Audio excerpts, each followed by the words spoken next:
మీకు లోన్ తీసుకోవడానికి ఇబ్బంది ఉండదు. ఇప్పుడు ఏమవుతున్నది, మీరు లోన్ తీసుకున్నారంటే ఎన్ఓసీలు తీసుకురావాల్సి వస్తుంది.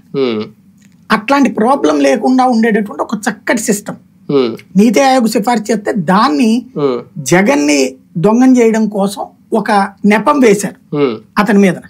దానికి కారణం ఏంటంటే జగన్ కి లేదా జగన్ చుట్టూ ఉన్న వాళ్ళ యొక్క పబ్లిసిటీ పిచ్చి.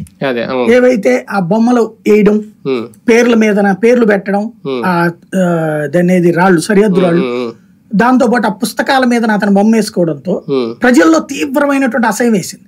నా సొంత ఆస్తి మీద ఆయన ఎవడు, ఇప్పుడు పట్టా ఇచ్చారంటే ఒక అర్థం ఉంది, ఇది పట్టా కాదే, మన భూమికి రీసర్వే చేస్తే అతను ఇచ్చినట్టు అతని బొమ్మ ఏంటి అన్నటువంటి నెగిటివ్ వచ్చింది. దాన్ని వీళ్ళు పబ్లిక్ ని ఎట్లా మిస్లీడ్ చేశారు, నీ భూములు అతను బొమ్మ పెట్టుకున్నాడు, రేపు పొద్దున అతను తాకట్టు పెట్టుకుంటున్నాడు నీ భూములని బెదిరించారు. మధ్య తరగతిలో నీ భూములు తాకట్టు పెట్టుకుని అమ్మేసి అప్పులు తెచ్చుకుంటున్నాడని, లేబర్కే మీ భూములు లాగేసుకుంటాడని భయపెట్టారు.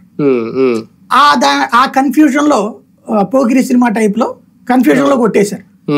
ఇప్పుడు అది లేకపోతే నీ దగ్గరికి ఏ పారిశ్రామికవేత్త రాడు. పారిశ్రామికవేత్త రావాలంటే వాళ్ళకి ల్యాండ్ టైటిల్ లేకపోతే అట్లా. ఇప్పుడు ఎక్కడ ఎందుకు విశాఖ రైల్వే జోన్ ఎందుకు అయిపోయింది, తెలుగుదేశం గవర్నమెంట్ ల్యాండ్ ఇచ్చింది, దాంట్లో 2-3 కోర్టుకు వేశారు మా వ్యక్తిగత ఆస్తిని వీళ్ళు ఎవరు ఇవ్వడానికి అన్నట్టు. అసలు సొంత దారి ఇచ్చారని వీళ్ళు చెప్పారు.